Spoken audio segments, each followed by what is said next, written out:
پێشەنگ TV پێکەوە بۆ گۆڕانکاری، پێکەوە بۆ ئازادی و یەکسانی. کەسێ بەتەمای چاکسازی لەم دەسەڵاتەیە بکەم، بەس خەوە بینێ. نەریتێکی شۆڕژێرانە، نەریتێک کە لە خوارەوە خەریکە بنیاتی کۆمەلگایە. هەر دەسەڵات ناتوانێت جا بە کێشەیەک ناباتەوە بەڕەت حتا بەڕێوەبەراتەکانی خۆشیان کەوتونەتە ژێر پرسیارەوانی. بۆ بیستنی بۆچوون و تێڕوانینی جیاواز و دژەباو، بۆ خستنە ڕۆی دنگی مرۆیی و یەکسانی خوازی، دەسەڵاتە بۆ ئەم سیستەمەکە 83 خوێندکار لێک کۆلدا بخوێنێت. ئەم ناوانە دروستە بۆیان تەنها ناوی حکوومەت دروست نییە بۆیان چەک و پارەیان نستنیتەوە معناژی نامێنە ئیتر چارەسەری بنەڕەتی بۆ کێشەی خەڵکی کوردستان و لەعنانی ئەم دەسەڵاتەیە. هێنانە پێشەوەی دنگی ناڕزایەتیە جەماوەریەکان و بڵندگۆیەک بۆ هەڵسوڕاوانی، هێناوە بەهۆی خۆپشاندانەکانەوە بۆ بەهۆی خۆڕاگری خەڵک و ئیرادەی خەڵکەوە بۆ کە بەدەستێنراوە. کرێکارانە بە ئەودەسێکی کەم ئیشەکەن و ماگانە موسەکانیان پێنادن. وازات خەڵک توندتر ئەبێ. ئەگەر مەترسیەک هەبێ لەسەر هەرێمدا یەکێتی و پارتی بۆ خود یەکێتی و پارتی مەترسی وڵاتەکانی مەنتیقەشیان بۆ سەر هەرێم زیاد کردووە. خستنەڕووی واقعیەتی دەسەڵات و ئۆپۆزیسیۆنی ساختە و پەردە هەڵماڵین لەسەر نیازیان، خۆشحاڵی هەبێ بەوەی کە هیچ ریفۆرم و چاکسازیەک و بەخازاتی خەڵک لەلایەن ئەمانەوە بکرێت. مێژوێک و کارنامەیەکی پوڵیان هەیە لەسەر ملهوڕی، لەسەر چەکڕاکێشان، لەسەر تعداکردن لەسەر خەڵک. ئەمانە دژمنی خەڵکی کوردستان بوونە لە پشتیان لە خەڵکی کوردستان کردووە. دێمافیەکی پەرشە بەسەر چینی کرێکار و بەشە زۆرەکانی چینی کرێکار و هەموو کۆمەلگایە پەرزیان کردووە. بۆ تاو توێکردنی ئەو بابەتانەی کەمتر لە میدیاکانەوە دەبیسترێن، بەشێکی زۆری لە حیزبە چەک و کۆمۆنیستەکانی دنیا و هەروەها بەشێک لە هەڵبژاردنەکانی ئەوروپا ناڕەزایەتیان دەربڕی وینەکانی تاوانی دروست کردووە و تاوان ئەنجاما دەسەڵاتی چەکداری میلیشیای حزبی میلیشیای لە کوردستان. خەڵک لەلایەکۆ قەویترە، سازمانی تەیارکردە، ڕادیکاڵترە. بۆ نیشاندانی ڕێگەی ڕزگاری خەڵکی، پێشەنگ TV هەموو ڕۆژانێکی چوارشەممان کاتژمێر 9 شەو بە کاتی کوردستان ڕاستەوخۆ پەخشی بەرنامەکانی دەکات. مەزار نابێ ئەو هەموو جەنراڵە مقەبایە لە ناو شارەکەی خۆیان بینێ بە ئەنواع و ئەشکال چەکی ئەسلحەی قورسەوە طەبیعیە بەلایە. یەکەمین جارە لە کوردستان کرێکاران خۆیان دەستبەرن بۆ مەراسیم و چالاکی یەکیایە. شۆڕش تەنها ڕێگەیە، هەڵسانی خەڵک ڕاپەڕین و خۆشانی جەماوی تەنها ڕێگەیە کە ئەڵتەرنەتیڤێک دابینکە. لە فەیسبوک، یوتیوب، ئینستاگرام، تویتەر و تیکتۆک فۆلۆمان بکەن. بەرنامە و گرتە ڤیدیۆیەکان ببینن. پێشەنگ TV پێکەوە بۆ گۆڕانکاری، پێکەوە بۆ ئازادی و یەکسانی.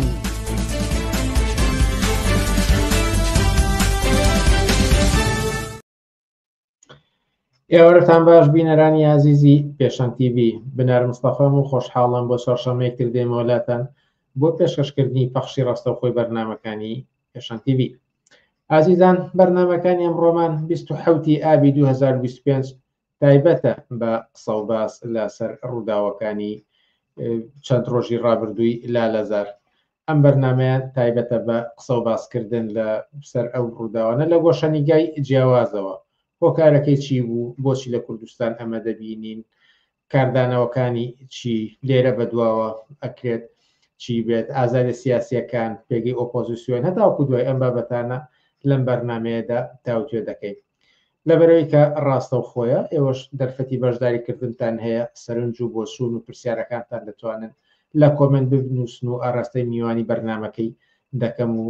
وەڵام وەردەگرینەوە. لەگەڵمان بن بۆ بەرنمەکانی ئەمڕۆمان کە گفتوگویەکی تایبەتە لەگەڵ خەسرەوسایە، سەرۆکی مەکتەبی سیاسی حیزبی کۆمونیستی کرێکاری کوردستان. خەسرەوسایە، ئێوەرت باش و سوپاسکە لەگەڵمانیت. ئێوارێ ئەو باش ماندوو نەبن. نەچینە سەر ئەوەی کە چی ڕوویداوە، چینە یەکسەر شیکاری بۆی ڕووداوەکەی لالەزار ئەوەی کە ڕوویدا تا ئێستا عینلێکدانەوە و جیاوازی جۆرە و جۆری بۆ کراوە. هەیە پێی وایە ئەمە پەلاماری چەکدارانەی حیزبێکی دەسەڵاتە بۆ سەر لایەنێکی ئۆپۆزیسیۆن و ئامانجیش بەرتەسەکردنەوەی ئازادی سیاسیەکانە. پاشە پێی وایە ئەم ڕووداوە لە بەرئەنجامی تەقینەوەی ناکۆکی نێوخۆی ناو یەکێتی یان بنەماڵی تاڵەبانی بە ورتر بڵێن وە شەڕە لەسەر پلە و پۆست و دەسەڵات و سەرۆت و سامان. هەڵبەت ئەوانش کەم نین کە پێیان وایە ئەمە بەرئەنجامی پلانێکە کە هێزە عێراقیەکان و ئەوانەی لانگری ئێرانندایان ڕشتووە. تا ئەو جێگەی گەڕێتەوە بۆ یەکێتی نیشتمانی کوردستانیش ئەوان دەڵێن بۆ جێبەجێکردن و یاسا و چەسپاندنی سەروەری دادگا و یاسا بووە چونکە ئەوانەی لالەزار پلانی کولەتایان و تێکدانی ئاساییشیان داڕشت بوو بۆیە بە پێی یاسا و چەسپاندنی یاسا دەبوو دەستگیر بکرێت. بۆچوونی ئێوە لەم بارەوە چییە؟ کامێک لەم بۆچوونانە دروستە و یان لە ڕوانگەی ئێوە هۆکار و ئامانجەکانی پشتی ئەم ڕووداوە لەکوێوە سەرچاوی گرتووە؟ بەڵێ زۆر سوپاس. ڕێگان بدەن با منیش لێکدانەوەی خۆم بڵێم. تاوان لەو بۆچوونانەی کە لە پرسیارەکەدا هەیە هەندێکی ڕاستی تێدایە و هەندێکیشی خۆی بەشێکە لە پاساو بۆ هەڵخڕاندنی ئەم ڕووداوەی کە ڕوویدا. بەڵام ئەم ڕووداوە چی بوو؟ بە بڕای من ئەمە جەنگ و شەڕێک بوو وەک هەر شەڕێکی تر ماکەکانی خۆی هەڵگرتووە. ئێمە دەزانین بەر لە هەموو جەنگێک بارگرژی ڕاگەیاندن فەزا سازکردن لە میدیاکانەوە، پاشان هەڵخڕاندنی هێز، ڕاکێشانی چەک، کۆکردنەوەی توانە و ئیمکاناتی هەردوو لایەن ئەم کاریان کردووە. وەختێکی ڕووداوەکە ڕوو ئەداوەکو هەر شەڕێکی تر کوژرا و برینار هەیە، هێرش و وەڵامدانەوە هەیە. دوای ئەوەش کە ڕوو ئەدا باس لە بەڵگەکان و باس لە دادگا و لەو مەسەلاناکرێت کە لە زمانی سەرانی یەکێتی نیشتیمانی و میدیاکانەوە بڵاوکرێتەوە. واتە هەموو جەنگێکە بێ پاساو کرێم جەنگەش پاساوەکەی دادگا و ئەو قسانەیە کە لە پرسیارەکانتانە هەبووە. من پێم وایە بەڵام ئەمە شەڕێکی تەواوە ئەگەرچی لە ڕووی زەمەنیەوە کەمە. ڕاستەوخۆ شەڕی نێوان دوو گروپی چەکدار کە هیچ پەیوەندێکیان بە خواست و ئارەزوی خەڵکی کوردستانەوە نییە، بەڵکو شەڕێکە کە هەم مێژوویەکی هەیە لە ڕیشە لە قەیرانێکی ناوخۆی ئەو حیزبە و پرۆسەیەکی مێژوویی پشت سەر ناوە تا گەیشتەوە بەم حاڵەتە و هەم پەیوەندی هەیە بۆ ئاڵو گۆڕانی کە لە ناوچەکە و ئەو گۆڕانی کە لە هاوسەنگی هێز و پێگەیەکی نیشتیمانی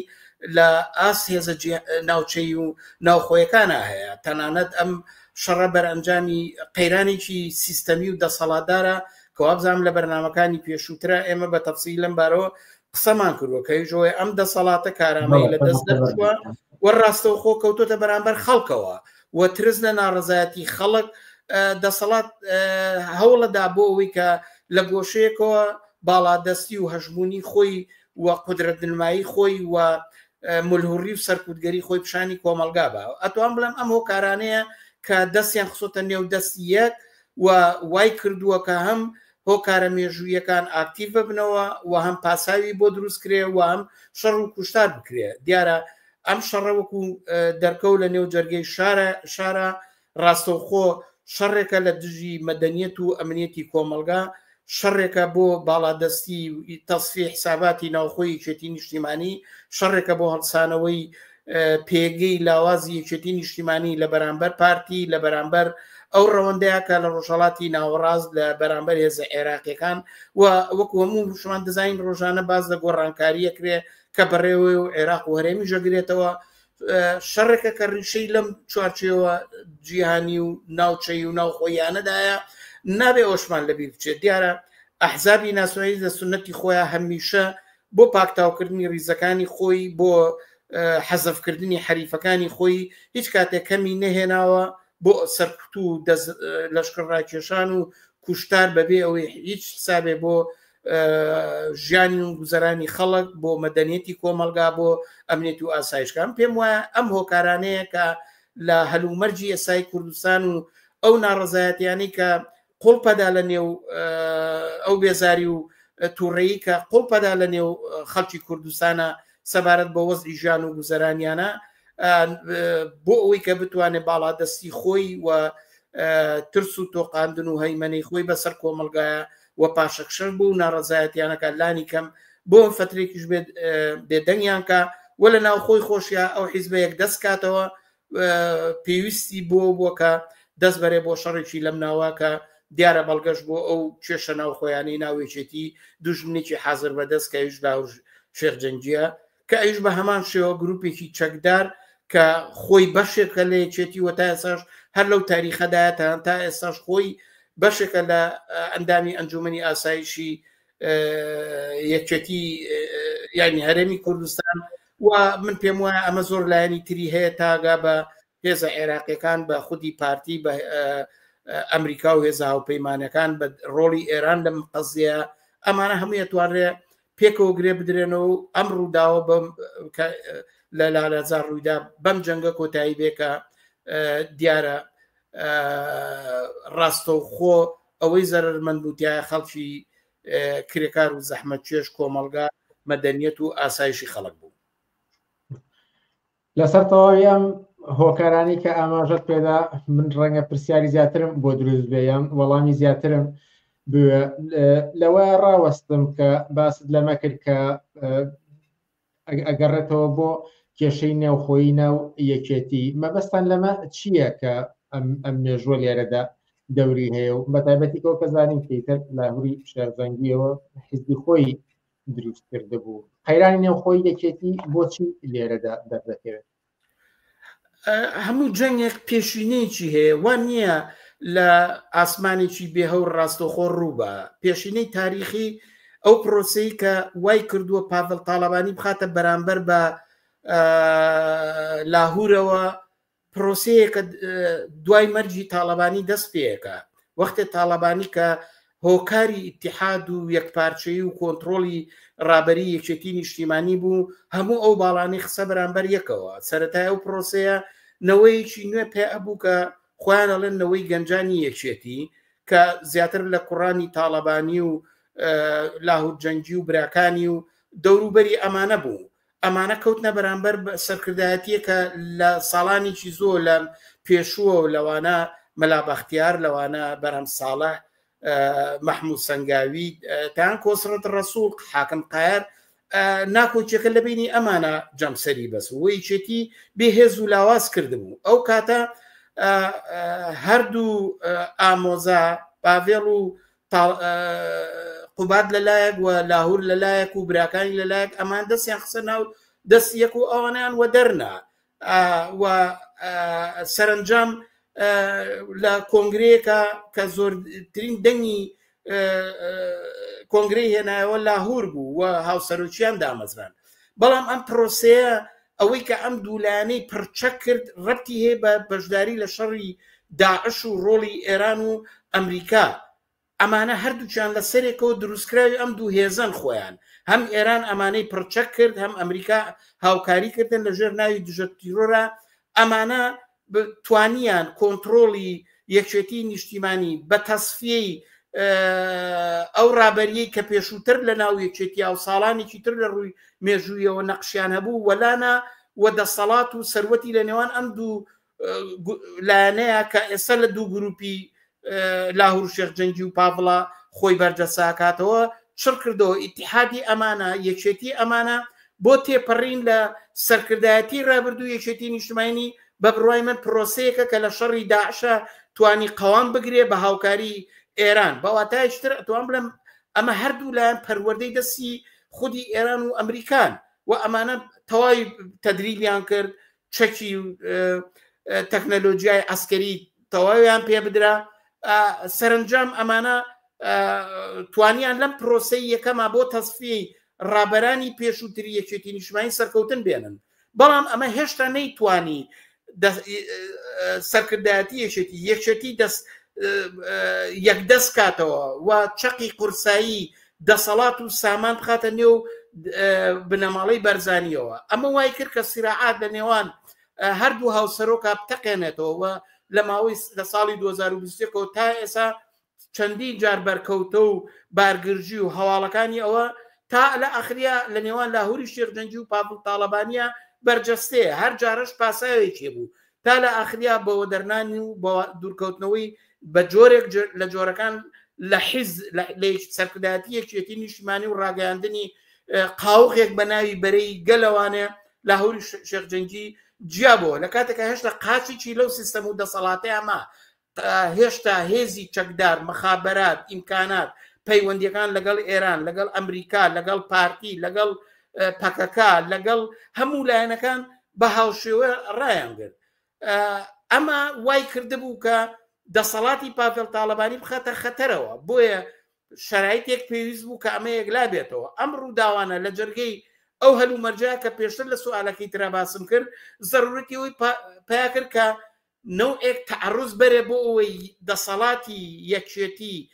ڕاستەوخۆ لە دەستی پاڤڵ و قوبادا لە ئاسی سەرکردایەتە یەک دەست کاتەوە بۆ ئەمەش تاوان پاساو پێویستە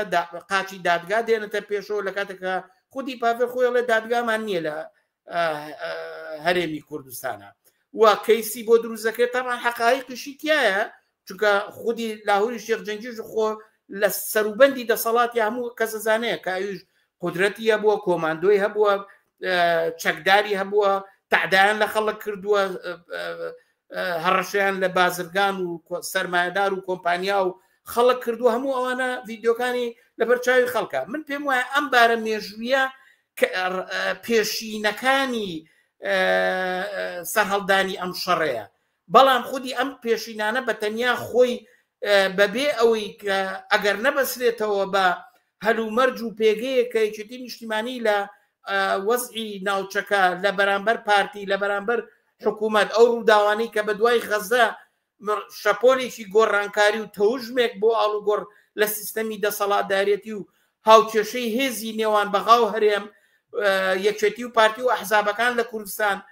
هێزە عێراقیەکان و شیعەکان و مەوقعی هەماهەنگی کە لە بەغایە هەیە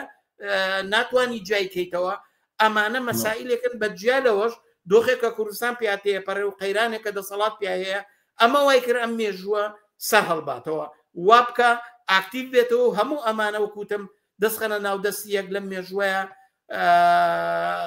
پەلاماری پاڤڵ تاالبانی بۆ سەر لاهور لە شەڕێکی چەند سەعاتەیە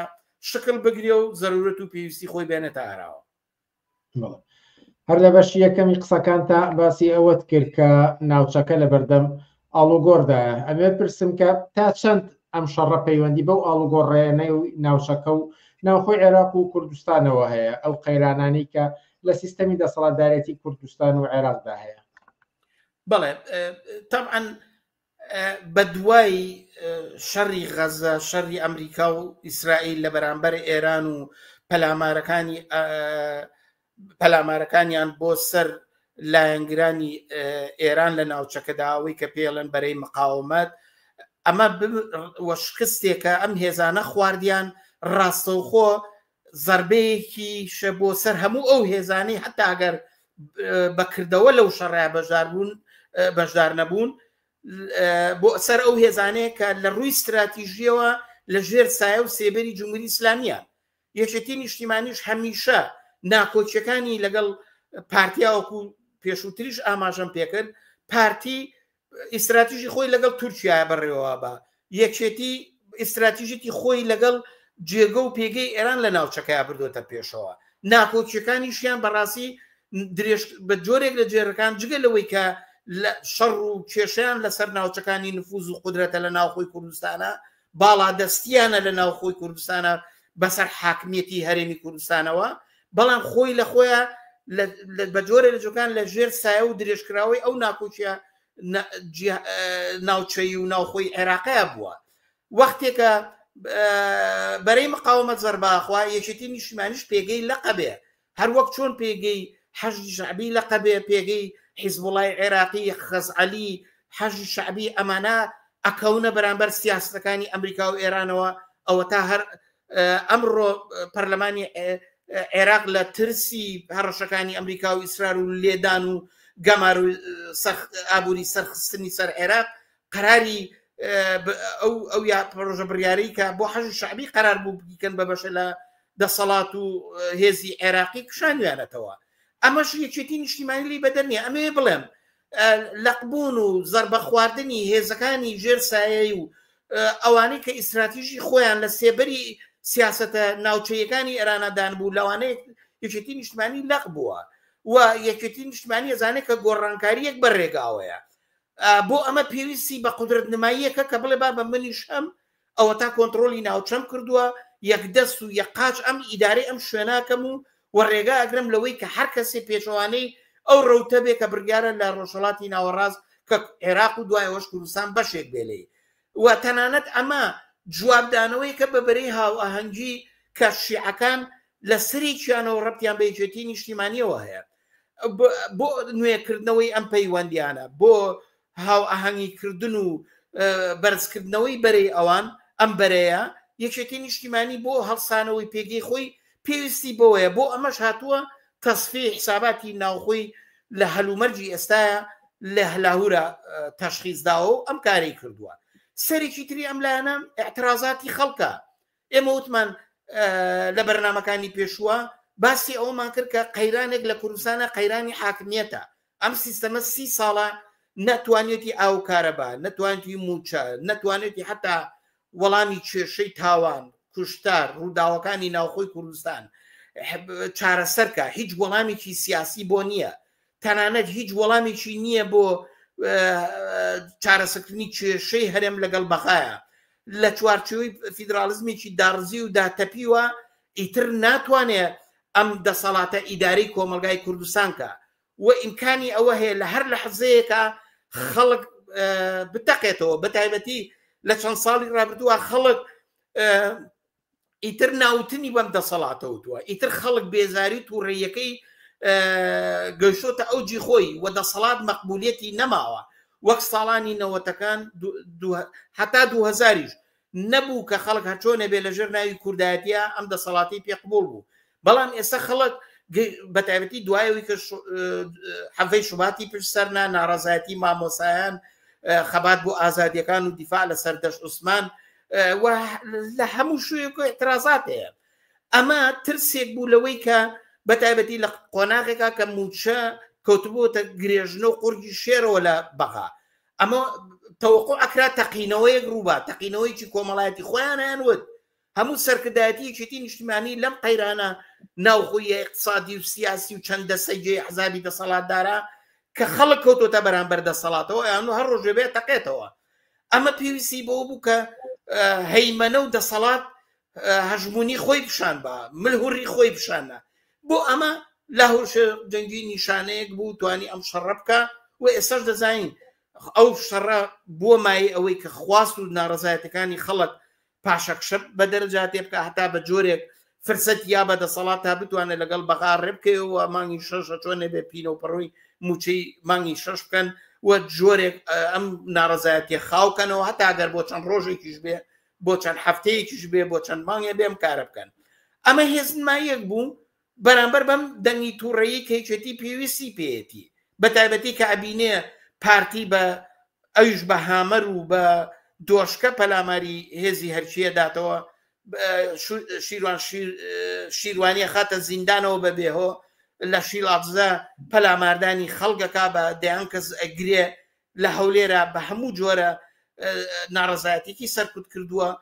کەوایەیەکێتیش بۆ ئەوی بتوانێت هاوسەنگی بکە بە تایبەتی ئێستا لە سەروبەندی پێکەنانی حکوومەتان یەکێتی بۆی ئیمتیاز وەرگێ بۆی هێز و پێگەی خۆی تعریف کاتەوە و زۆرترین پۆست و ئیمتیازات لە پارتی داواکە پێویستە بی سەلبێنە کە هێزی هەیە کە هێشتا بنەماڵەی تاڵەبانی لە ڕاسیا پاڤێڵ و قوبات ئەتوان ئەو ڕۆڵە بژێڕن و ئەمە ئەو ڕۆڵە بوو کە جێران بن پێم وایە ئەمە ئەو وەسعانەیە کە هەمووی دەستیان خۆتە ناو دەستیەک کەیچێتی ناچار کردووە بۆ ئەوەی کە وەک پێویستیەکی ئەم قۆناغی دەست بەرێ بۆ ئەم شەڕە کە دیارەوەکوتەم ئەم شەڕە لەسەر حسابی تێکدانی ئەمنیەت و مەدەنیەتی کۆمەلگایە کە دیارە حتمما لێکەوتەکانی سەرکتی ئازادی سیاسیە وەکو لە پرسیارەکەتانە هاتبوو کۆنتترۆلی کۆمەلگایە تونکردنەوەی سەرکوتگەریە هەموو ئەمانەی تیا هەیە و من پێم وایە بۆ ساڵانێکی زۆر ئەم لێکەوتێ ئەم شەڕە کاریگەریە بێ لەسەر هێزە سیاسیەکان لە کوردستان لەسەر خەڵک لەسەر ئایندە و خەباتی خەڵکی کرێکار و زەحمەتکێشی ئەم دەسەڵاتە لەسەر هەموو ئەوانە پرسیاری ترم بۆ دروست بوو هەروەها بینەرانیش سەرنج و تێبینیان نردووە دواتر فرسەت وەردەگرم و ئەوانەش تاوتێ دەکەین بەڵام دەمێ بگەڕێمەوە ئەوەی کە لە سەرەتادا ئاماژەم پێدایکە لەو بۆچوونە باوانەی کە هەیە پێم خۆشە لەوە بۆچوونی ئێوە وەرگرم کە باز لە شەڕی بینی دەسەڵات و ئۆپۆزیسیۆن دەکات یعنی لایەنێکی دەسەڵات لە بەرامبەر لایەنێکی ئۆپۆزیسیۆن بەوەی کە بەرەی گەلە و کورسی پەرلەمانی هەیە و بەشداری هەڵبژاردنەکانی کردو و شەڕی نێوان ئەم دوولانەیە و دەسەڵات ئۆپۆزیسیۆنەکەی سەرکوت کردو بۆ چونی ئەوە بەتایبەت دەسەر ئەم پێڕوانینە چییە؟ بە بڕۆی من ئەوە سەرکوتی ئۆپۆزیسیۆن نییە، سەرکوتی کۆمەڵگایە، کولی کۆمەڵگایە، بەڵام ئەمە ئەم شەڕە ناکەوێتە نێوان شەڕی نێوان لایەنێکی ئۆپۆزیسیۆن و دەسەڵاتەوە، چونکە لاهور شێخ جەنگی گروپێکی چەکدارە، حیزبێکی سیاسی نییە، خۆی بەشێک بۆ لەو دەسەڵات و لەو حیزبە هێشتاش وەکوتم ئەندامی ئەنجومەنی ئاسایشە هێز و چەک و ئەوەی هێشتا لە حکوومەت و دەسەڵات پارە وەرەگرێ، یعنی هەر کەسێک کەوتە کێشەوە لە ناوخۆ بەرامبەر بە لایەنێکی حیزبەکەی و دوایی ناوێت لە خۆی بنێ خۆ نایکاتە ئۆپۆزیسیۆن، یعنی بەڕاستی ئەمە حیزبی سیاسی نییە، ئەمانە باند و دەستە و تاقمی چەکدارن. بەرنامەی چییە؟ چی لەسەر مەسائلەکانی خەڵگەڵێ؟ ئاخر هەر هەمووی بڵێ ئێمە چەپکە گوڵەکەی مامجەلالین و ئێمە هەمومان باسی کوردایەتی و چوارپارچەی کوردستان نایکا بە حیزبی سیاسی. وتنەوەی ئەم قسانە نابێ بە حیزبێکی سیاسی. حیزبی سیاسی پایە و بنەمای خۆیە، دیاردەیەکی مۆدێرنە، سنت و ڕەگە و بەرنامە و بۆچوون و ئایدۆلۆژیا و ئەفکاری سیاسی هەیە. بەرهەم ساڵح جابێتەوە و جەماعەتێک کۆکاتەوە دوایی خۆی بکاتەوە بە ناویەکێتیە، ئەمە نابێ بە حیزب. حیزبی سیاسی پێگەیەکی کۆمەڵایەتی سەر بە پایەیەکی تەبەقاتی بەرنمەیەک سیاسەتێ سنەتێکی خەباتکارانەی هەیە. ئەمە هەر جوڵانەوە سنەتێکی ئابروچووی ناسیۆنالیزمی کووردە. بە بڕوای من ئەمانە گروپن تاقمن، حیفە ئەمانە ناوی ئۆپۆزیسیۆنیان لێ بدرێ. لە کوردستان بەداخەوە هەلو مەرجەکە ئەوەیە نابێ ئەومان لە بێت چێزانجی لە عێراقە سیناریۆی ڕەش بەڕێکەوت، دوو شەڕی کەندا و بەڕێکەوتووە، شەڕی داعش بەڕێکەوتووە، شەڕی ناوخۆ لە کوردستانە ڕوویاوە، دەوڵەتێکی پایەداری مەدەنی قانونی دروست نەبووە، نە لە عێراق ئەوە هەیە نە لە کوردستان ئەوە هەیە. ئەمە وای کردووە هەر قوتەیەک و ئوتێلێک و ناوچەیەک و شارێک بەدەست جەماعەتێکەوە بێ و آخر مەسەن ئایا بەڕاستی هادی عامری خۆ 16 ئەندامی پەرلەمانی هەیە، ئایا بەڕاستی ئەمە حیزبی سیاسیە؟ ئایا بەڕاستی ئەوانەی عەسایب الحەق ئەمانە دروستکراون ئێران چەکی داونە تێ ئەوە بوون بۆ ناویلایەن لە خۆیان ناوە و لە ژێر ناوی پرۆسەی لە شەهال و مەرجێکا کە ناچارن کۆمەلگا بۆی قبوڵیان کە خۆیان بخسێنە ناو ئەوە. ئەزانین چۆن نابێ ئێمەوەمان لەبیر چییە؟ دیموکراسیە کە ئەمریکا و غەرب باسیەکە ئەوەندە ڕیسوا بووە، ئەوەنە بۆگەن و مایە پوش دەرچووە تاڵەبانی جێگا بێتەوە، ئەحمەد شەرعی جێگا بێت. ئایا بەڕاستی هەر نمونەی ئەحمەد شەرع ئایا بەڕاستی پیاوی دەوڵەتدارە یا دروستکرا و هێنایان؟ تاڵەبان هەروە بۆ لاهور جێگای نەبێتەوە لەو هەرجوو مەرەجوو سیستەمەی کە ترامپ بەڕێخستووە، ئەو ڕەوتەی کە ترامپ بۆ ساختارشکاندنی لیبرالیزمێک کە 200 ساڵە ڕیشەی هەیە. ئەخۆ ترامپیش نەچوو هێزی نێ نایە سەر کۆشکی سپی، یەڵسن نەچوو دەڕابەی بردە سەر دیموکراسیەکەی خۆی.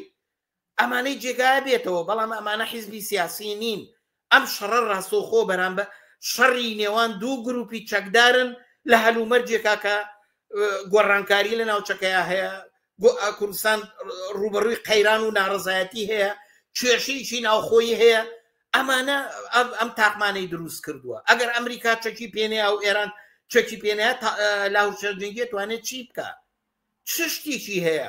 خەڵک ئەتوانێت چ قسەیەکی جیاوازە سەر بێکاری ئەڵێ چی، لەسەر ئازادی ژن ئەڵێ چی، لەسەر ئیقتصادی کوردستان ئەڵێ چی؟ بە بڕای من ئەوەی دوو ئەندام پەرلەمانی هەیە و خۆی بە قەولی کوردە لە هەر کەس ڕوشی سووربێ هەمزاغان نییە. آخر هەر کەسی خۆی بەخۆی بڵێ من حیزب و ئۆپۆزیسیۆنم وان نییە. هەمویان ێساش وەکوتم پێشمەرگەکانی ببورن چەکدارەکانی لە حکوومەتی هەرێم لە دەستگای ئاسایشی گشتی پارە وەرەگرن. بۆیە بە بڕای من ئەو بۆ چوونە هەڵەیە حتا ئەم لێدانە ناچێتە خانەی ئازادیەکە. ئازادی سیاسی گوایە بەرامبەر بە لاهور ژێرپێنراوە. نەخێر من پێم وایە هەر وەکو نمونەیە بێنمەوانەیە شەڕەکەی هەمەی حاجی مەحموود لە دەیەکە لە بەرامبەر لەگەڵ براکەیە ڕوویدا، نەبووە باسی کەس، چونکە نەهاتە سەر ژیان و گوزەرانی خەڵک. لە کوێرە دەیەکە خۆیان تەقیان لێتر و تیران تەسفیە کردوەکەی بەلای خۆیان ڕووی. ئایا ئەکرێ براکەی هەمەی حاجی مەحموود بە حیزبی سیاسی دابنین؟ خۆ وەکو بزان پێشتر وەزیریش بۆ ئەندام نازان پەرلەمانیش بووە. ئەمە لاهوری شێخجەنجی میلیشیایە، هێزێکی میلیشیایە. ئەگەر ئەو دەسەڵاتی بەدەستەوە بێ و لە پاڤڵ حەزفکە ئەگەر مەعادەلەکە پێچوانە بێ بە بڕای من هەرو کاراناکە کە ئێستا پاڤێڵ و پارتی و مەسرور و ئانە بەرامبەر بە خەڵکیەکان. ئەم شڕە یعنی ئەسڵیەکەی مەسەلەکە ئەگەر لە ناو شار و یعنی چۆنەڵێ بە زەرەری ئەمنیەت و مەدەنیەتی کۆمەلگانە بووە لەو شاخە ببووە یا لە گوندێکا بووە با بڕۆن هەر لە یەکتری بەنێکتری تەفروت و نابکەن. هیچ پەیوەندیکی بە خەڵکەوەیە. ئایا لاهوری شێخجەنجی ئەگەر سەرکەوتایە چ خواسێکی خەڵکی جێبەجێ کرد؟ ئایا موچەی چارەسەرە کرد؟ ئاو کارەبا دەرمانی نەخۆشخانەی هیوا فشاری لەسەر کۆمپانیەکان دانێ کە لە کاتێکا خۆی لایەکی ئەو شارە کۆمپانیای ئەوە. بەرحاڵ مەبەستم وێ بە بڕای من ئەو یعنی لێکدانەوەی ئەو شەڕە لە چوارچەوەی ئۆپۆزیسیۆن و دەسەڵاتە بۆ چوونێکی هەڵەیە واکە کە تۆ تەسەوراتێکت ببێت لەسەرەوەی کە کوردستان دەوڵەتێکی تایە و قانون سەروەرە و مەدەنیەتی دەسەڵات مەدەنی نییە، کۆمەلگا مەدەنیە. دوو حیزبەکان حیزبی چەکدارن بە پشتیوانی ئەمریکا و لە هەلومەرزێکی شەڕا دەسەڵاتیان گرتووە. پەروەردەی ئێران و تورکیا و ئەمریکا و دەوڵەتانی ڕۆژئاوان بۆ قازانجی خۆیان. ئەوە تا حەزەکەم ئەو خاڵە بڵێم ئەوە تا ئەمریکا کشێتەوە هەموو هێزەکان دێتە کوردستان. ئەمە معناوەیە کە کوردستانە بێ بە ئیسرائیلی دووەم ئەبێتە پێگەیە بۆ هەڕەشە لەسەر هەر وڵاتێک. ئەخ خۆ بۆ ئەمریکا لە کوردستان مستەقڕە بێ خۆ گوڵ ناهێنێ بۆ سەر قەبری شەهید و مەزاری ئەو خەڵکانی کە بوونەتە قوربانی تومونتوژی و ئاژاوەکان لە کوردستان. بۆ بەرژەوەندی خۆیە، بۆ بەرژەوەندی خۆشی پێش هەموو شتێ شەڕە، بۆ پەلاماردان و حملەکردن و تومکردنەوەی میلیتاریزم و پەروەردەکردنی ئەم دەستە جاتانەیە. من پێم وایە ڕووداوەکان ئاوایە هەر کەسێکی خوێندنەوەی هەیە جگە لە خۆشخەیاڵی بەو دەسەڵات و حیزبانەشێکی تری دەستگیر نابێت. بەڵێ کەوایە ئەبێت ئەم ڕووداوانە لە چی گۆشە نیگایەکەوە تەماشا بکرێت و چۆنی هەڵوێستی لەسەر ئەم شەڕە وەربگیرەکە لە پێنجشەمەی ڕابردوودا بوو. یان دەقیقتر پرسم، ئێوە مەحکومی سەرکۆنەی ئەم هێرش و پەلاماران دەکەن چونکە کوژرا و برینداری لێکەوتوێتەوە ئەو ناوچەی تەواو وێران کرد، زۆرێک لە ماڵی خەڵکی مەدەنی پیتر کاول بوو و حزبی کۆمونیستی کرێکاری هەڵبەت لەم بارەیەوە بەیاننامەی دەرکردووە، بەڵام ئەگەر ڕۆشنتر وەڵامی ئێوەرگرت لەم بارەیەوە. ئێمە هەر کەسێکی ئازادی خواست، هەر کەسێک کە خەمی ژیان و گوزرانی خەڵکە، هەر کەسێک کە دیفاع لە مەدەنیەتی کۆمەلگاکە لە ئەمنیەتی کۆمەڵایەتیەکە بە بڕوای من ئەبێ ئەم شەڕە مەحکوومکە، چونکە وەکو وتم ئەگەر ئەم شەڕە لە دەرەوەی شار و لە شاخ بووە شتێکی تر بوو، بەڵام وەختی ئەم شەڕە ئەبێتە کاولکاری، ئەبێتە مایی تومکردنەوەی سەرکوت بۆ سەر کۆمەلگا، بەرتەسکردنەوەی ئازادیەکان وەکو لێکەوتەیەک جێگای سەرکۆنەی هەر ئینسانێکی ئازادی خوازە. دیفاع لە مەدەنیەت و ئەمنیەت ئەو ڕوانگەیە کە ئەبێ خەڵک بێتە مەیدانەوە، چونکە بە پێچوانەی ئەحزابی ناسیۆنالیست کە سونەتەکەی هەمیشە بەبێ حسابکردن لەسەر ئەمنیەت، لەسەر ژیانی خەڵک، ئینسانیەت، ماف و حرمەتی ئینسانی کۆمەڵایەتی هەمیشە بۆ بەرژەوەندەکانی خۆی ئامادەیە ئەوانە هەمووی پێشێلکە بیخاتە ژێر پێوە بە خاترەوەی بە پێگە و بەرژەوەندەکانی خۆی بێ. هەروەکوتم ئەم شەڕە بۆ هەڵسانەوەی پێگەی یەکێتیە، بۆ چڕکردنەوەی دەسەڵاتە، هەموو دەسەڵات و یەخستنەوەی یەکێتیە لە دەستی پاڤێڵ و بنەماڵەی تاڵەبانیە، کەوایە هیچ پەیوەندێکی نییە ئەو شەڕە لە ڕووی ناوەڕۆکەوە، بەڵام ئەوەی کە ڕوانگەی هەڵوێزگرتنە لە دیفاع لە شەڕ و لە دیفاع لە مەدەنیەت و ئەمنیەتی خەڵکەوە لە دژی ئەم شەڕا بێ پێ بنێتە مەیدان. خەڵک ئەگەر ئەمنیەتی تیاچوو مەدەنیەتی چۆ ژێر پێ و کۆمەلگا هەمووی میلیشیا و میلیتاریزە بوو، ئیتر مەسەلەی موچە چ شوێنی چێمێنێ؟ داخوازی بۆ کارەبا و ئاو خزمەتگوزاری و داو دەرمان چ بەهایە چێمێنێ؟ ئەگەر کوردستان وەکو سووریا و منتیقەی سویدای لێبێ، ئەگەر وەکو سۆماڵی لێبێ، ئەگەر وەکو غەزەی لێبێ، ئیتر داخوازی چمانایەشێ بێ؟ خەباتی مەدەنی و ڕێکخراوی چالاک کە مەدەنیەکان نەتوانێت چگایەکیە بێ؟ کۆر و سیمینارات و حەوانەوە لە شەقامەکانی ناوشار کە چمانایشێ بێ بەم معنایە خەڵگە بێ بۆ دیفاع لە مەدەنیەت و لە ئەمنیەت پێ بنێتە مەیدانەوە نابێ ئەمە لەسەر خۆی قبولکە پێیان بڵێن هەر بە ڕاشکاوانە بڕن شەڕی خۆتانە لە دەرەوەی بەڵام شەڕە لەسەر ئێمە لابەرن بۆ تەسفیەی مەسائلی خۆتان ئەو شەڕە بەرنە دەرەوە لە شاخ زۆرە لە کوردستان ئەڵێن شاخ پشت و پەناتانە بڕۆن لێوە شەڕەکەتان بکەن لەسەر ماڵ و حاڵ و ژیان و ئەمنیەت و ئارامی مناڵی ئەمە دەریکەن بە بڕای من ئەبێ خەڵک ئەمە مەسەلەی بێ و هەر هێزیی مەسئول بەرامبەر بە کۆمەڵگا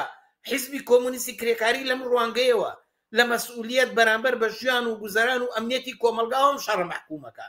نە لە سەریەوەی ئەمە ئۆپۆزیسیۆنە نە لە سەریەوەی ئەمە پەلاماری ئەویاوە هەر لای حتممە شەڕ لە یەکێک دەست پێشەکە ئەوی تر جوابەتەوە هەر کامیان دەست پێشکردن بە خۆیان مربوطە بە خەڵک مربوط نییە ئەو شەڕە هەرە بێ بکرێ ئەو شەڕە هەرە ئەکراکە لە بینی ئەمانەیان مادام دوو هێزی مسلحن مەسلحەت و بەرژەوەندی و لە پشتەوە دەسەڵات و کۆمپانیاکان هەیە لە پشتەوە پەیوەندیەکانی ئێران و ئەمریکا و دەوڵەتانی ناوچەکە هەیە ئەو شەڕە هەمیشە زەمینەی بۆ و لە هەر ئەگەرێکە ئەتەقێتەوە وا ڕوویدا بەڵام بۆ خەڵک ئەوە مەسەلە نییە بۆ خەڵک ئەوە مەسەلەیە کە ژیان و ئەمنیەتی ببێ کە بتوانێت لە سایی ژیان و ئەمنەتی خۆیان خەباتی خۆی کۆکاتەوە بۆ باشکردنی ژیان بۆ پێکێنانی ئاڵوگۆڕ لە سیناروی ڕەش و کوشتار و کاولکاریە پاشەخشێکی گەورە بە ژیانی خەڵکەکەەوە تا لە غەزە خەڵک ئەوەندەی بە دوای نانێکی ڕۆژە ئاگەڕێ بۆ خۆی و مناڵەکەی ئەوەندە بە دوای ئەویان ناگەڕێ جارە داخوازیەکەی چییە ئازادی کوێ کەوتووە ئۆپۆزیسیۆن لەکوایە بۆیە بە بڕای من هەر هێزیی مەسئول لە ڕوانگەی بەرپرسیارەتی کۆمەڵایەتیەوە ئەبێ لە زاویەی ئەمنیەت و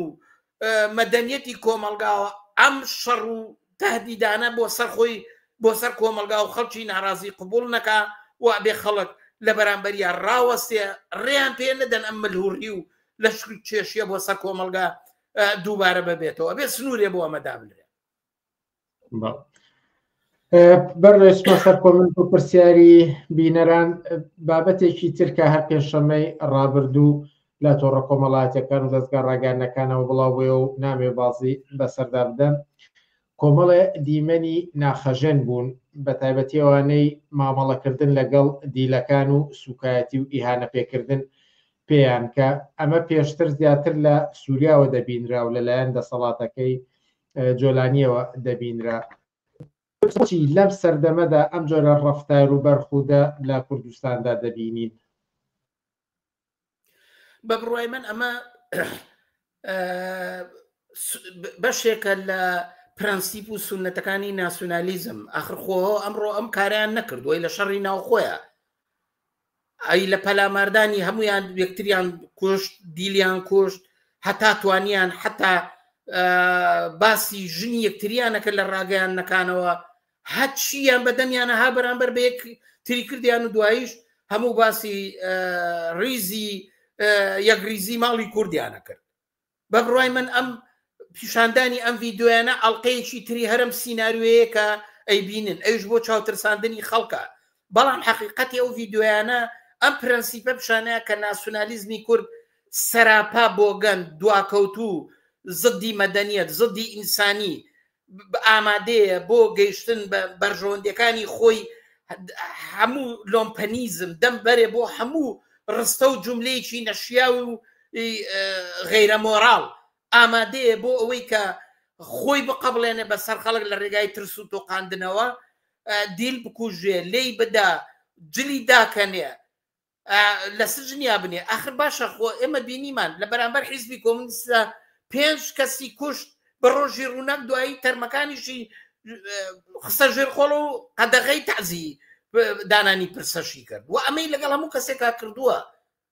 ئێستاش معلوم نییە ئەوانەی بێسەر و شوێن لەم ڕووداوەیە مەسیریان چییە ئێستاش معلوم نییە چەند کەس بەرهێنی شادراوەتەوە و لە پشتەوە تەعزیب و ئەشکەنجا کرێ من پێم وایە ناسیۆنالیزمی کورد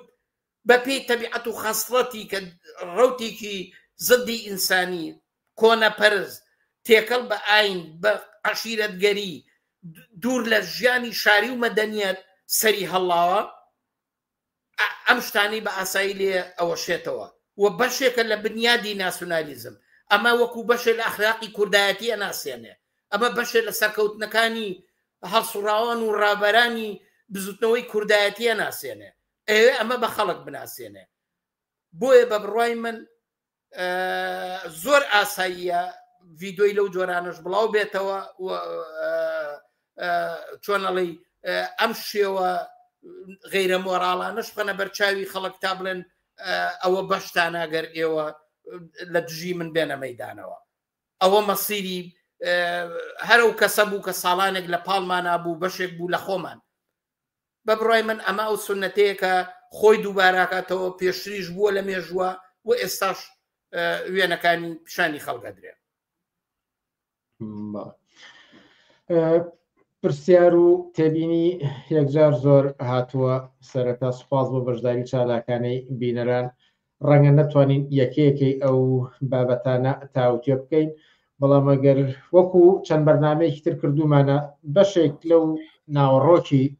بە پێی تێگەشتی خۆم ناوەڕۆکی ئەو سەرنجانە ئەخوێنمەوە و ئەگەر خەسرەوساوەش هەڵبدات لە کول لە چوارچەوەیەکی گشتی وەڵام پێباتەوە یان ئەگەر لە جێگەیەکە پۆینتێکی بە مهمزانی وەڵامی پێ بداتەوە بەر لە هەر شتێک چەند کەسێک بۆ چوونی خوان لەسەر هۆکاری ئەم ڕووداوانە دەربڕیوە هەروەکو لە سەرەتای ئێمەوە داستمان کرد لەم بارەوە بۆ چوونی زۆر هەیە لێرەدا مەسەن بۆ چوون هاتووە کاڵێمە شەڕی دوو ئامۆزایە لەسەر پلە و پۆست یاخود بۆ چوونی تر هاتووە لەسەر بۆریە نەوتەکانە شەڕی لەسەر بۆریە نەوتەکانە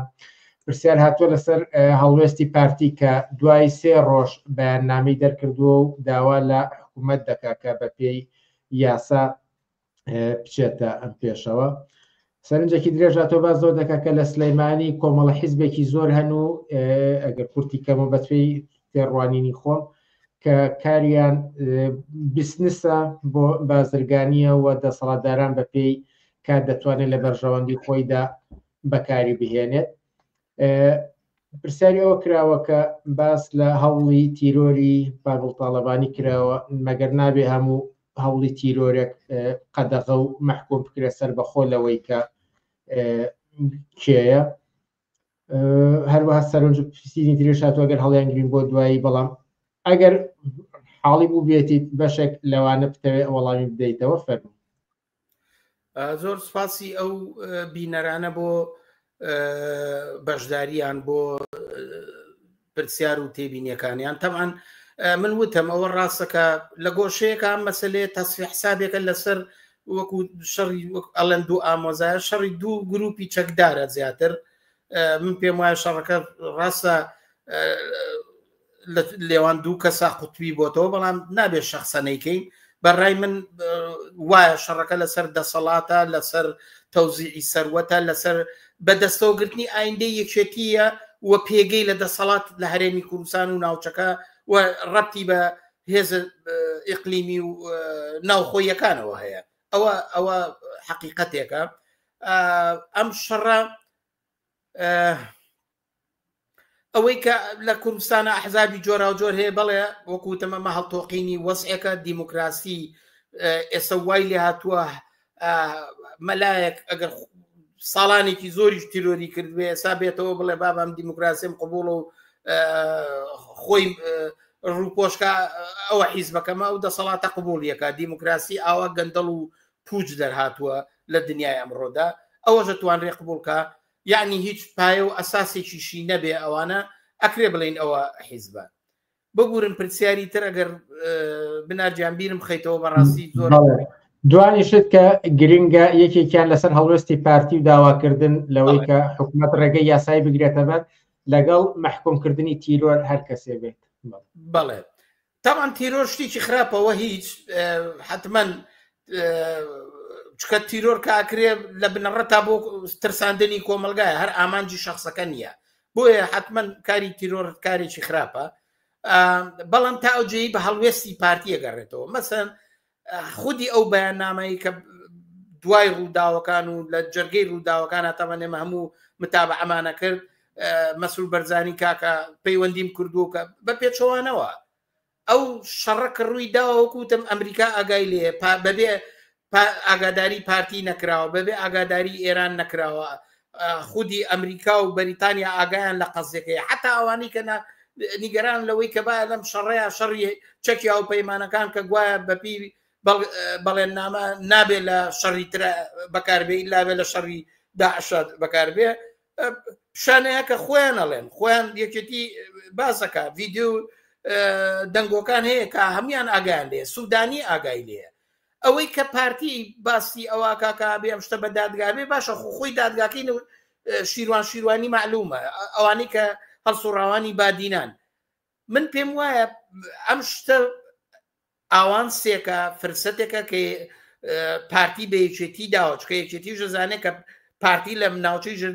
نفوزی خۆی هەر بە جۆرێک لە جۆرەکان ئەوش هەر هێزنواندنی کردووە پەلاماری عشیرەتی داوە هێرشی بردووە بۆ سەر ناوچەی لەشکری بردووە بۆ ناوچەی شیلاتزا ئەمە تەنها بۆ دەرباسکردن و خۆت نواندنی مەسول بەرزانی و کۆی کە نوێنەری حکوومەت بێ بەڕاستی ئەگەر تۆ نوێنەری حکوومێ فەرمو دە باشە دێ ئەوە پاڤێل تاڵەبانی ئەڵێ ئەم کێشەیە بە پیلانی لاهور و ئەژین ئەمین بووە ئەی باشە ئەژین ئەمین بۆچی داڵدەداوە ئەگەر قانون و یاسا هەیە و ئەو شکاتە لاهورەگرێتەوە دەفەرمو تۆش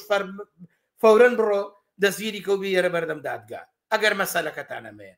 نا ئەمانە بە تایبەتی حتا هاتنی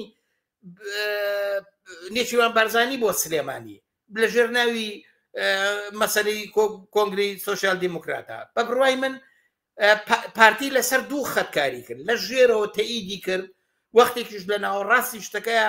بۆ ئەوەی کە خۆی ڕوودەربایستی ڕزگار کا لە قەزیەکە پامێکیدا کە با بە ئێمە پێمان باش نییە ئەم شەڕە و ئەم شەڕم پێ باش نییە و بە یاسا چارەسەر کرێ بەڕاستی ئەگەر مەسول بەرزانی مەسوودی هێزە چەکداریەکان و هەموو ئاسایشی کوردستانە ئەگەر لە شارێکی ژێرسایی حکوومەتەکەیە هێزی ئەڕوا و بەڕاستی حکوومەتی هەموو سەراسەری کوردستانە بۆ هێزی نەجوڵان بەری پێ بگرێ خۆ پێشتری زانی خۆ پێشتر پێی وتراوە بۆچی لە سەردەمی حەڤەی شوباتە هێزی زەرەفانی لە هەولێرەوە کەوتە جوڵە ڕێیان پێگر کە بێ لە حەملە بکاتە سەرگردەکە من پێم وایە ئەمانە تەنها بۆ پاساوکردنی حکوومەتەکەیە بۆ ئەو بۆ شاردنەوەی ئەو مۆقیفە تەئیدە زمنیە بۆ شەڕەکە لەسەرێکی تریشەوە ئەوەیە کە میدیای سێبەری لە دژی یەکێتی هانداوە مەسەن ئیفشای و پەردەپۆشی پەردە هەڵەماڵێ لەسەر کارکردەکانی پاڤێڵە ها وای کردها ئەم مەسەلانەوە بوو یعنی دووسەرە یاریەکە لە بۆ ئەوەی خۆشی ئیسفادەی لێ بکات بۆ ئەوەی کە خۆشی بتوانێ یەکێتی زەعیفکە بە دەرەجاتێ لە بەرامبەر خۆیە بە بڕوای من ئەو هەڵوێستەی پارتی هەڵوێستێکی نابەرپرسیارانەیە درۆکە لەگەڵ خەڵک درۆکاتە لەگەڵ ئەندامانی خۆیە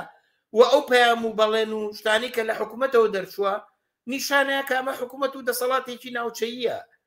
هێزی ناڕوە بێرە لە هەر شوێنەکە قازانجی هەبێ توانێ دەستی دەسەڵاتدارێتی و ئەحزابی چەکداری ئێرە بگرێ داڵدەیان بە ڕایانگرێ ئەجینایانی چی کەسێک لە ناوچەی یەکێتی ڕاکە پارتی گرێتە خۆی بەڕاستی ئەگەر ئەم ناوچەیە بەشێکە لە حکوومەت یعنی لە حکوومەت ڕاکە یعنی لە یاسا ڕاکە هەر بە زمانی خۆیان یعنی بە لە ناو دوو کەوانەیە لە ئاسای خۆیان ڕاکە ئەی بۆ لێوێ داڵدادرێ خر باشە خۆ خەڵک لێرە تەقەی لە خۆپشان دەرکرد و ڕای کردو لای هەولێر جێگای بۆتەوە مەنسەبیان داوەتێ بەرحاڵ مەبەستمەوەی ئەو پروپاگەندانە پروپاگەندەیەکە لە نێو ئەم هەڵایسانی ئەم شەڕ و پەلامارەیەکە لە هەموو شەڕێکە ئەم شتانە هەیە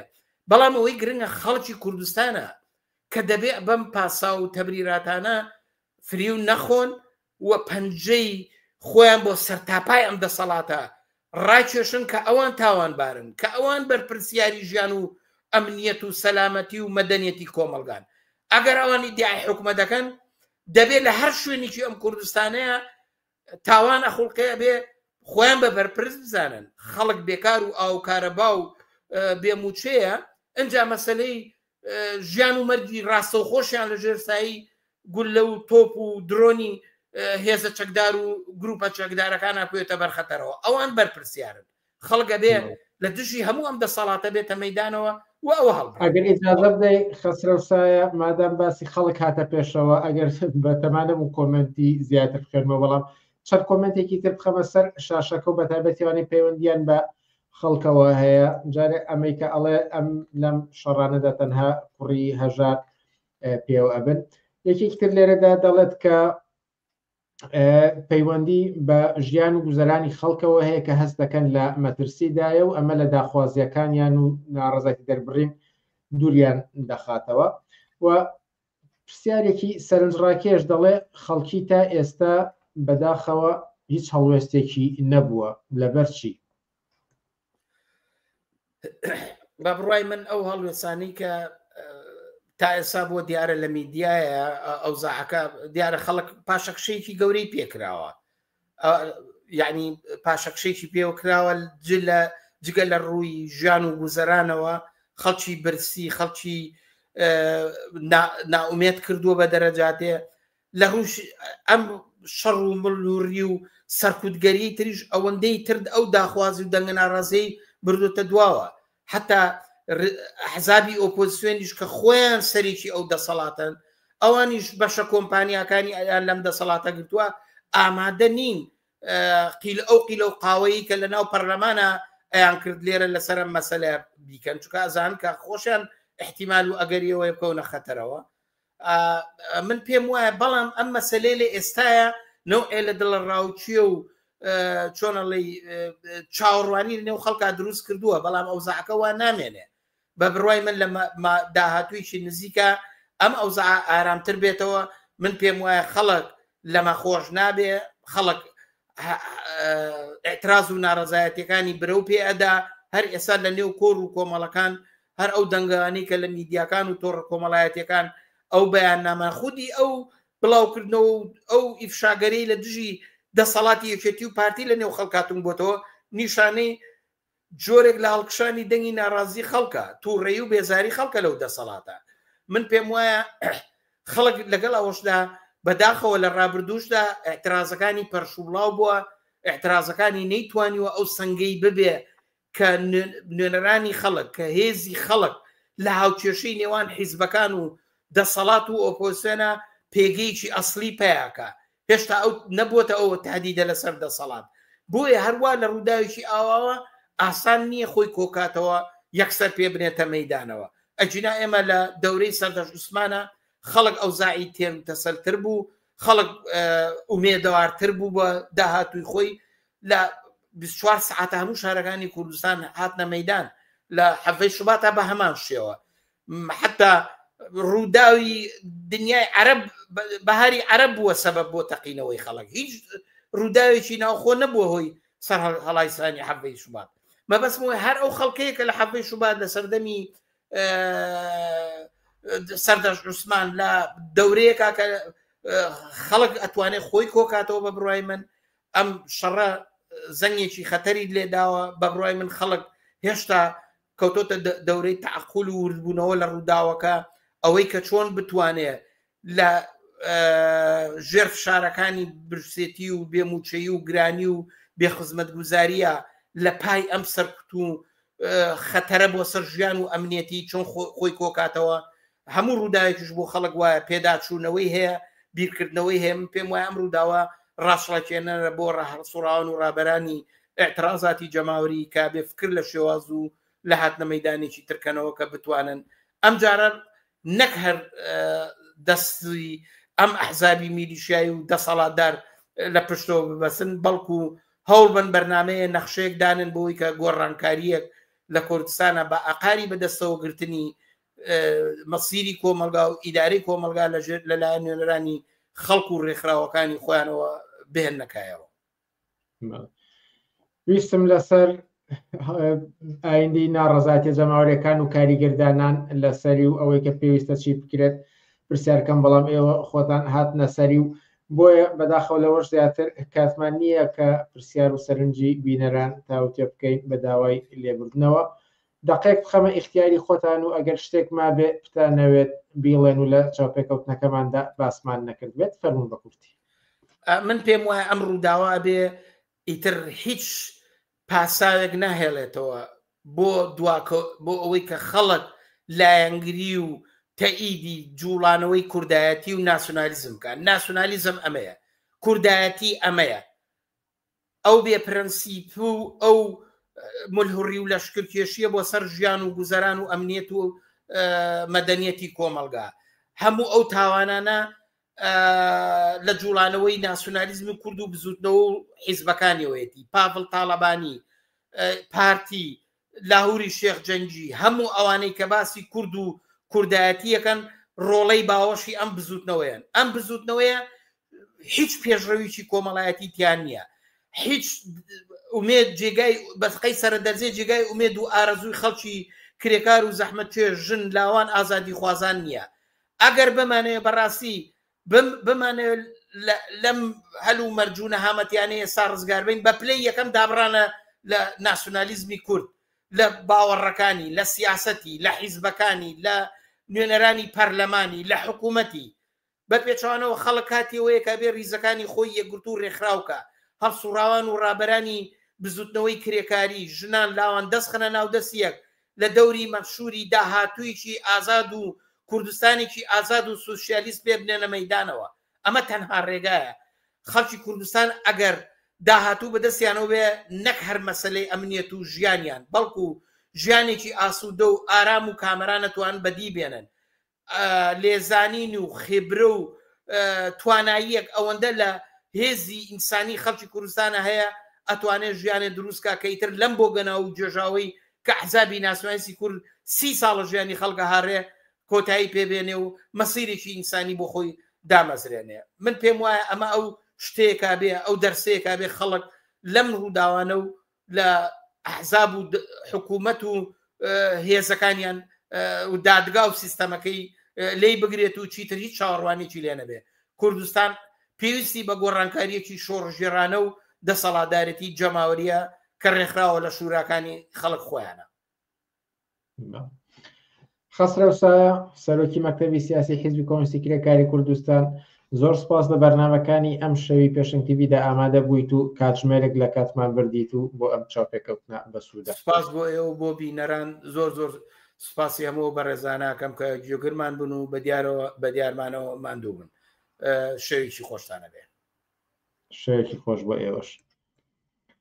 منیش زۆر سپاسی بەشداری چالاکانەی بینەران بکەم بە و پرسیار و سەرنج و تێبینیانەی کە ئاراستتان کرد و بە داوای لێبوردنەوە هەم خۆم پرسیارم زۆر بوو کاتی بەرنامەکە دیاری کراوە هەڵبەت کاتژمێرێکی تەواویشمان بۆ بەکارهێنا، بەڵام نەدەکرا تەواوی ئەو سەرنجانەی کە هاتبوون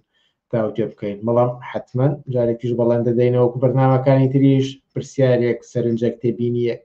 بهێنێت قسە و باسی لەسەر بکەین و وەڵامە بگرێتەوە، بێوەڵام ناهێڵینەوە و لە بەرنامەکانی تردا دێنەوە سەریان.